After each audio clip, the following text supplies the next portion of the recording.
네, 안녕하세요. 김영로 TV의 날짜 이야기입니다.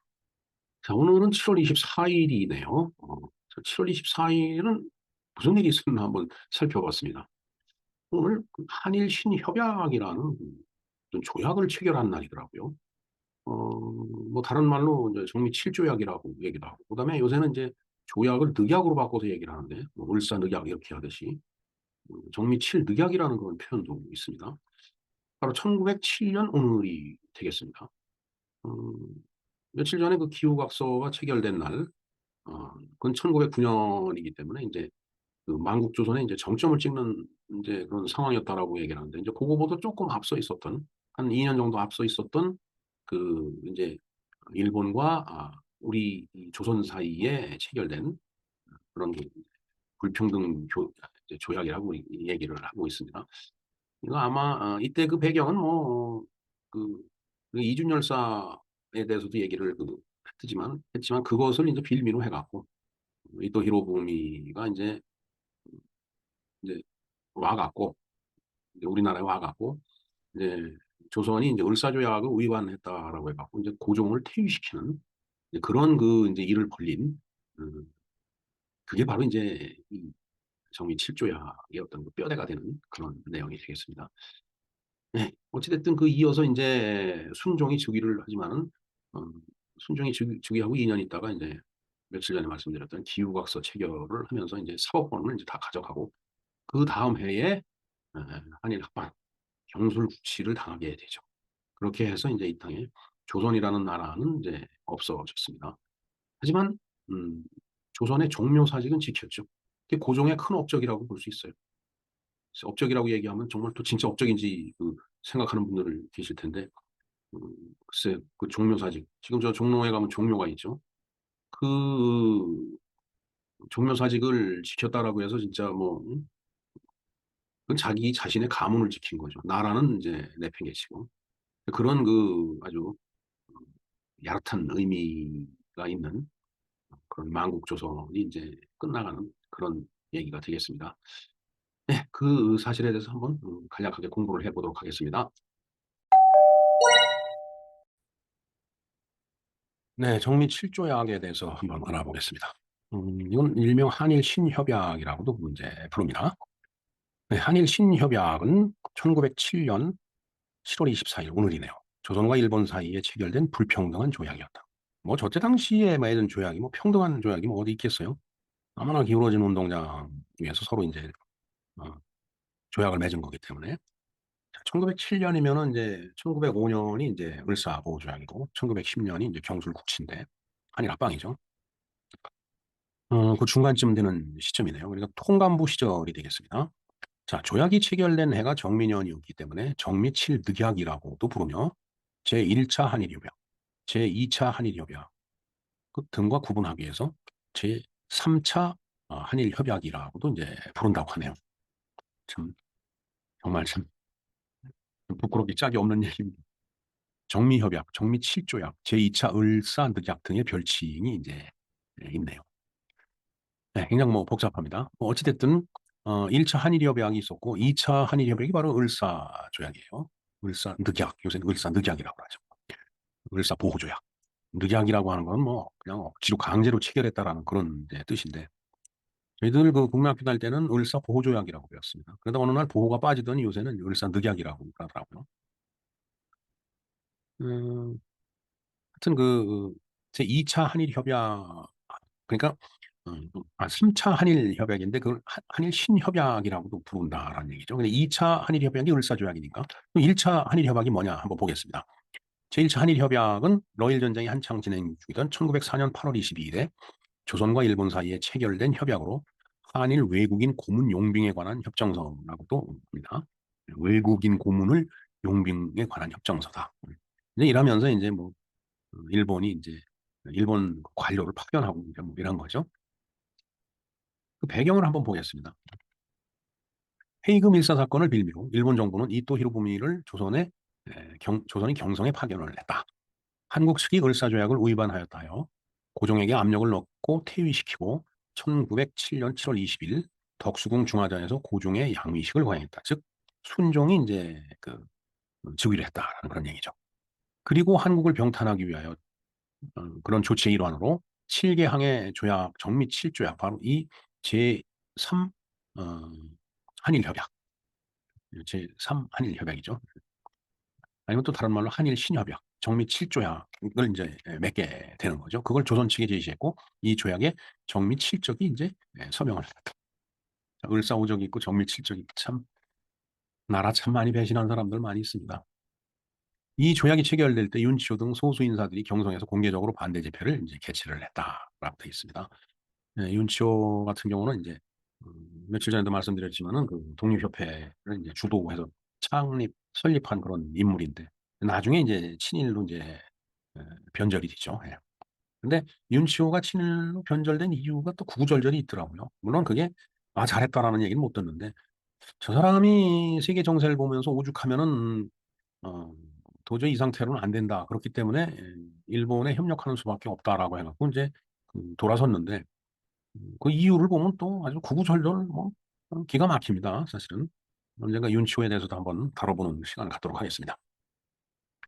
자, 정미 7적, 을사오적 외에 정미 7적이 또 있네요. 농상공부 대신 송병준, 군부 대신 이병무, 탁지부 대신 고영희, 법무 대신 조중웅, 학부 대신 이재권, 내부 대신 임선준, 그다음에 내각 총리 대신 이완용. 예, 이완용이 그 사람이 참 행정 관료적인 그 기술이 탁월한 게 잘못이에요. 그러니까 발탁이 돼갖고서 이 역사적인 시점에 악역만 담당을 한 거 아닌가. 요즘도 똑같습니다. 권력을 쫓아가면서 그 권력의 빌부터 갖고 있으려면은 먹고 사는데 지장이 없으려면은 그 빌부터 갖고 저런 일을 해요. 요즘도 합니다. 자, 조선 통감부 초대 통감 이토 히로부미의 명의로 체결된 정미 7조약 조인에 찬성하고 순종의 재가를 얻도록 협조를 했다. 자, 이 정미 7조약이 이제 외국인 용兵이라고 그랬죠. 고문 용兵. 그러니까 이제 뭐 이런저런 핑계를 내갖고서 외국 사람들이 자꾸 들어와서 이제 잔소리를 하는 거죠. 이래라 저래라. 나중에는 강제적인 압박 수단까지도 동원할 테고. 자, 경과를 보겠습니다. 조약안은 일본이 한층 강력한 침략 정책을 수행할 목적으로 법령권 제정, 관리 임명권, 행정권 우위 및 일본인 관리의 채용 등에 간섭하는 것을 골자로 하는 7개 조목이다. 예, 일본인 관리의 채용, 외국인 용兵이니까. 그러니까 일본 관리들이 이제 막 물밀듯이 들어오는 거라고 봐야 되겠죠. 예. 일본은 이 조약안을 이완용의 매국 내각으로부터 협조를 얻어 전혀 수정하지 않은 채로 한국 측의 전권 대신인 이완용이 1907년 7월 24일 밤에 조선 통감의 사저에서 이토 히로부미와 조약을 체결한 거다. 그래서 말도 안 되는 거다. 이런 얘기를 하고 있는 거죠. 자, 어쨌든 내용은 그냥 간단합니다. 그러나 조선이 한꺼풀 또 꺾여 들어가는 그 역할을 한 거죠. 결과를 볼까요? 한일 신협약에서는 이에 덧붙여 각 조항의 시행에 관해 협정된 비밀 조치서가 작성되었는데 이는 대한제국 군대의 해산 등의 내용이 있었다. 7월 말에 가면 이제 대한제국 군대가 해산이 되죠. 그래서 이제 그 다음날 남대문 전투가 벌어집니다. 이것도 작년에 다 방송을 해드렸습니다. 그날이 되면 다시 한번 우리가 곱씹어보는 그런 시간을 갖도록 하겠습니다. 자, 조선군대 해산이 바로 이 내용이네요. 이 내용을 제가 이 주소 링크를 걸어 놓겠습니다. 조선군대가 이제 이렇게 해서 해산이 되는 거다라는 그런 얘기예요. 자, 그 결과 일본인에 의한 차관 정치가 실시되어 저 차관이라는 것은 돈을 빌려오는 차관이 아니죠. 장관 밑에 있는 차관. 그러니까 사실은 장관은 정치적인 그 색깔을 많이 띈 사람들이 이제 그 장관직에 올라가죠. 실무적인 일은 다 차관선에서 이루어진다고 봐야 돼요. 대한제국은 사실상 일본 등의 열강으로부터 오해침이 있을 때 아무 방책이 없는 무방비 상태로 노출하게 되었다. 근데 제가 물음표를 여기 해놨습니다. 우리의 기록을 보면은 전부 남 탓이에요. 우리는 잘못한 게 아무것도 없는데, 음, 우리 잘 살고 있는데 저 힘 좀 있다고 일본이 쳐들어와 갖고서 우리를 이렇게 엉망진창 만들었다. 이런 식으로 지금 모든 것을 기술하고 음, 그런 시각을 후세한테 전하는 거예요. 그래갖고 무슨 보탬이 있을까요? 뭐 잠시 위안을 받을는지는 모르지만은 결국은 우리가 아무 일도 하지 않고 그냥 앉아서 당한 건데 우리는 잘못이 없다라고 얘기하면은 이런 세대 가면 또 그런 일 그대로 또 당하지 말라는 법이 어디 있겠어요. 그래서 역사에 분칠을 하면 안 된다라고 제가 자꾸 주장을 하는 겁니다. 분칠을 하지 말고 역사는 아무리 분칠해도 저쪽에 그대로 서 있어요. 누가 가서 뭐 거기다 페인트 칠하란다라고 해서 그게 그렇게 변하는 게 아닙니다. 또 다른 시각에서 보면 그건 그대로 서 있는 거거든요. 그러니까 그 지난 과거의 시간에 우뚝 서 있는 그 역사적인 사실을 보고 거기서 자꾸 교훈을 얻어야 돼요. 우리가 뭘 잘못했다. 뭐는 잘했다. 그 잘한 것은 더 잘하게끔 증폭을 시키고, 그리고 못한 것은 우리가 정말 반성을 하면서 다시는 그런 그 실패나 실수를 되풀이하지 않으려고 그렇게 노력을 해야지, 그래야 역사가 발전을 하지. 그저 어 물론 나라를 그 일본이 이 강제로 와서 뭐 해달라고 그 한 건 그건 좋다 이거예요. 응? 그런데 우리는 아무 잘못도 없는데 저들이 와서 그렇게 했으니까 저들은 나쁜 놈이고 우리는 좋은 나라고, 이런 식으로 역사를 해석해서 후세에 전해 봐야 똑같은 일이 또 일어난다는 얘기예요. 후세 사람들도 옛날에도 그렇게 했는데 하고 똑같이 반복하는 거죠. 그래서 역사가 반복된다라고 얘기를 하는 겁니다. 그래서 저 물음표를 이렇게 해 놨듯이 저는 이 시각이 좋지 않은 시각이에요. 아무 방책이 없는 무방비 상태로 놓고 있다. 왜? 우리가 아무 일도 하지 않았기 때문에 그렇게 된 거예요. 아무 일도 하지 않았기 때문에 일본 애들한테 그렇게 당한 거고, 그러니까 당했기 때문에 분노스럽고 화가 나는 건 사실인데, 아무 일도 안 하고 넋 놓고 있었던 자신은 왜 생각을 안 하느냐. 세월이 가도 또 그러고 있을 거 아니냐 이거죠. 자, 또한 군대 예산에 따라 전국 각지에서 대일 투쟁이 전개가 되었다. 뭐 전개가 됐죠. 그러나 그게 역사의 흐름을 바꿀 수 있는 그런 투쟁이 아니었잖아요. 너무나 빈약한. 음? 그저 의로운 사람들 몇몇이 분노스러워서 그냥 아우성친, 대부분의 권력가들은 새로운 그 세력인 이토 히로부미한테 가서 붙고 나라에 어떻게 되든 간에. 그리고 그 당시를 살던 그 백성들이 이 가렴주고 이 세상 어떤 놈이 와서 통치를 한들 이거보다 더 나빠지겠느냐 이렇게 생각한다라면 그때는 무너지는 거죠. 그냥. 구 조선 말기, 음, 그 조선의 말기가 그런 그 상황이었다라고 저는 봅니다. 그래서 만국조선이라고 제가 말씀을 드리는 거예요. 자, 그런 민중들의 반응을 한번 볼까요? 1910년 용이 4년 순종 4년입니다. 10월 1일 한일 합방조약이 체결된 날 경성부와 수원부, 개성부, 대구부, 동래부 등의 대도시들은 조용했다. 이게 지금 음, 정말 막말로 표현해서 미치고 환장할 노릇이에요. 조용했어요. 네. 조금 전에 말씀드린 대로 어떤 놈이 와서 무슨 짓을 하든 지금같이 더 어? 지저분한 고통스러운 삶을 살까? 응? 그러니까 일반 백성들도 관심이 없는 거예요. 내버려 두는 거예요. 거기서 무슨 의병이 일어나요. 응?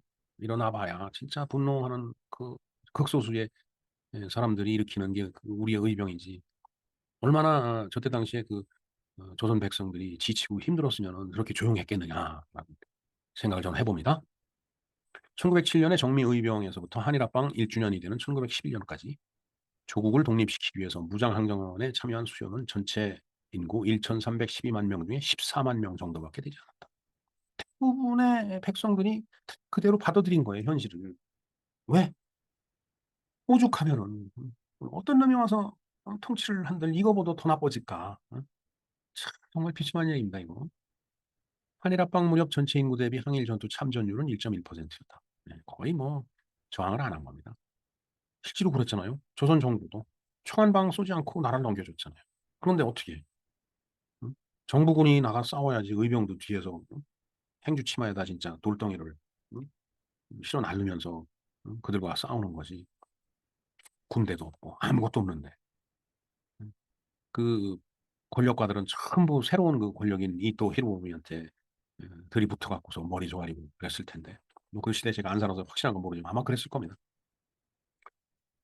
자, 그다음에 이제 민영환 이상설 등 일부 어, 양반 사대부와 지식인들을 제외하고는 조용하였다. 결국 저 두 사람이 이제 나중에 자결을 했죠. 여기 있습니다. 민영환 자결일, 조병세 자결일, 만국조선의 슬픈 이야기죠. 이게 이제 참, 요 영상도 지난해에 335번으로 제가 방송을 해드렸는데 링크를 걸어 놓겠습니다. 네. 자, 어느 역사가는 이를 두고 한 국가사회가 멸망하면서 한국처럼 무기력했고 침묵한 민족이 흔치 않았다라고 개탄을 했다라고 하는데 정말 음, 정말 그랬을까? 그렇게 정말 무기력하고 비참했을까 하고 물음표를 찍으면서도 그게 사실이었던 것 같다라는 그런 생각을 또 하게 됩니다. 왜? 싸운 흔적이 없어요. 기록도 없고 비참한 얘기입니다. 자, 정미 7조약의 내용을 한번 보도록 하겠습니다. 을사조약이라고 불리는 제2차 한일협약을 통하여 한국은 보령으로 서는 일제는 정민년 1907년에 강압에 의해서 체결된 제3차 한일협약을 통하여 한국을 식민지화하는 작업에 더욱 박차를 가했다. 그러니까 참 종묘사직만 지키면 된다라고 해서 그것만 보장해 준다라면은 그건 넘긴 거예요. 잘 들여다보시기 바랍니다. 자료들은. 자, 조약의 내용 볼까요? 제1조. 한국 정부는 대한제국이니까 한국 정부라고 쓰는 말이에요. 시정 개선에 관하여 통감의 지도를 수할사. 통감의 지도를 받는다. 제2조. 한국 정부 법령의 제정, 급 중요한 행정상의 처분은 예히 통감의 승인을 경할사. 통감의 승인을 받는다는 얘기죠. 그래서 초대 통감이 이또 히로부미니까. 자, 그 다음에 3조. 한국의 사법사무는 보통 행정사무와 차를 구별할사. 구별하라 이거죠. 그 다음에 한국 고등관리의 임명은 통감의 동의로서 차를 향할사. 참. 그러니까 통감의 동의를 해야지 이제 관리도 임명이 되는 거예요. 그러니까 뭐 외국인 용빙이 아니고 인사권, 행정권 다 뺏긴 겁니다. 그 다음에 제5조 한국 정부는 통감이 추천한 일본인을 한국 관리에 임명할사. 잘 나갑니다. 제6조 한국 정부는 통감의 동의 없이 외국인을 고빙 아니할사. 네. 이제 아관 파천 같은 거를 못하게 되는 거죠. 참 부끄러운 일이죠. 제7조 명치 37년 8월 20일 조인한 일한협약 제1항을 폐지할사. 그러니까 한일협약 그 이전에 맺었던 그 한일협약 그 1항을 폐지하라고 돼 있는데 그게 이제 일본이 뭔가 마음대로 할 수 있는 길을 또 터놓은 것 같네요. 저걸 또 한번 들여다봐야 되겠습니다. 우의 증거함으로 하명은 각본 국정부에 상당 의무를 수하여 본 협약에 기명 조인함이라. 옛날 말이라 정말 읽기도 힘들고 이해하는 것도 조금 난해한 데가 있습니다. 자, 광무 11년 7월 24일 내각 총리 대신 후 2등 이완용 메이지 40년 7월 24일 통감 후작 이또 히로부미. 저때 통감이었어요. 초대 통감이 이또 히로부미였으니까. 자, 근데 이걸 이제 무효 재확인을 했죠. 언제 했느냐? 대한민국과 일본은 1965년 6월 23일에 조인한 한일 기본조약, 한일 협정 때 6.3 사태로 반대했던 그 한일 협정 때 저걸 무효를 재확인한 거예요. 한일 기본조약에서 한일 신협약을 포함하여 조선과 일본 사이에 체결된 모든 조약 및 협정이 이미 무효임을 한 번 더 확인을 하였다. 일종의 정신승리죠. 이미 있었던 걸 뭐 무효한들 그 무효가 되돌려지는 것도 아니고 정신승리는 정신승리지만 그렇다고 그걸 그대로 둘 수는 없죠. 저건 당연히 해야 될 일입니다. 자, 그래서 나라를 빼앗기기 전에 맞서서 싸워야지. 나라 그냥 다 넘겨주고 나서 뭐 무효라고 얘기하면 무슨 소용이 있겠느냐라는 얘기예요. 그러니까 부국 강병이 답이라고 강력하게 주장합니다. 그래서 산업화를 통해서 부국 강병을 이룬 그 지도자가 바로 박정희 대통령입니다. 이모티콘이 그냥 화가 나서 전화기를 보든지 유리를 깨트리는데 정말 산통이 다 깨지는 그런 이야기였습니다. 네, 이상 정미 7조약 한일 신협약에 대해서 알아봤습니다. 김영로 TV의 날짜 이야기였습니다. 감사합니다.